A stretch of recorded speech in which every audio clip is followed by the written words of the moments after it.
Studio Brussel heeft bezoek van Death Angel. Hello. Hey, welcome. Thank you. Thank you for having me. How are you? I'm fine. How are you? Good. Very good. You just got off stage. I got to see the last half of the set, I think. It was quite impressive. Thank you. Thank you. What was impressive about it? Well, there was a lot of energy. Yeah. Good vibes. Thank you. We're all Positive energy. We're all about good vibes. Yeah. All the time. Uh-huh. So how's it been going so far? This run in Europe celebrating the 25th anniversary of the first album? Good. It's good. You know, I mean, having to play the album in its entirety, it's something the band hasn't done since 1987. Since 1987. And, you know, it's pretty challenging at first having to revisit some of the songs. Well, mainly a couple of songs like the Ultraviolence, the instrumental, and Final Death. But it's really refreshing, and, you know, having to put that in the set's been really fun. Yeah. Keeps us on our toes. Absolutely. Yeah. Doesn't it make things a little difficult for you at festivals, especially since there is a limited time? So it does. I mean, you know, we're a band that likes to play as long as we can. Mm-hmm. You know, we're known to do like an hour, 40 minutes, almost 2 hours. I mean, if you let us, we'd play 2.5 hours. But it's really I would hard. let you. Yeah, thank you.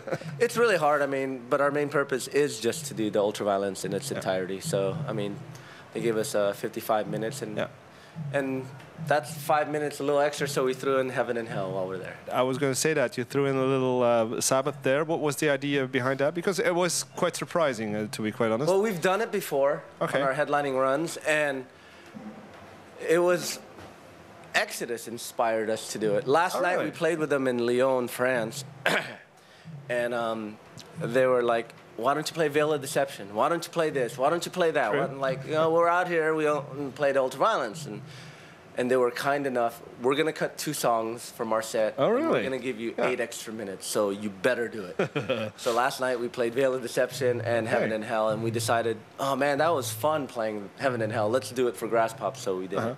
Yeah, that was nice. There seems to be like this whole San Francisco scene is like really one big family. Yeah. A band, you know, cutting their set in favor of another band is not something that you see that regularly. No, not at all. What's the idea? How has it grown? Can you tell us about that?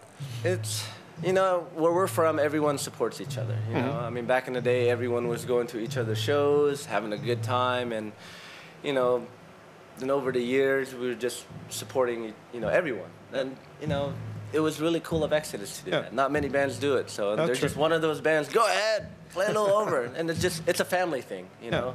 The Bay Area scene is more like a family vibe, which is great. Another great example, I think, is when you got invited to open for Metallica on their birthday. Yeah, their 30th anniversary show. That was last December. Oh man, that was an amazing show. We were on tour with Anthrax and Testament in the States. And we got the call from their camp saying, "Hey, you guys want to play the last show?" Yeah. And we're like, "Oh, dude, yeah." I mean, who's gonna say no to that, you know? Yeah.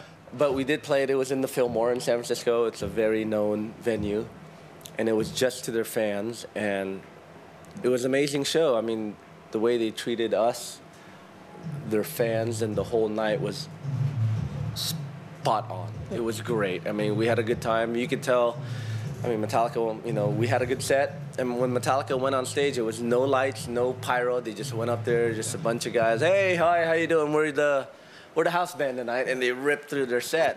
And the way, you know, they had Dave Mustaine come up and play. And that was an amazing show. We were just so, I mean, we walked in, you know, we loaded our equipment in, and right when we came into the venue, they were sound checking Metallica, 4-hour sound check. We're like, wow, you know, not everybody could see Metallica sound check. True. And it was cool to just hang out there. Then you see Dave Mustaine walking in, you know, they're going over the songs. We're like, wow.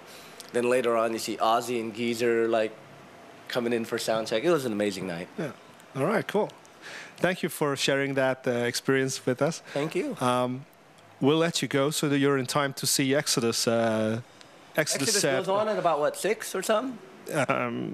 Yeah, maybe a little earlier or a little later. I'm not sure. But they're up next. So we're excited. But thank you. Okay, thank you very much. Thank you. You're watching Studio Brussels, live from Belgium.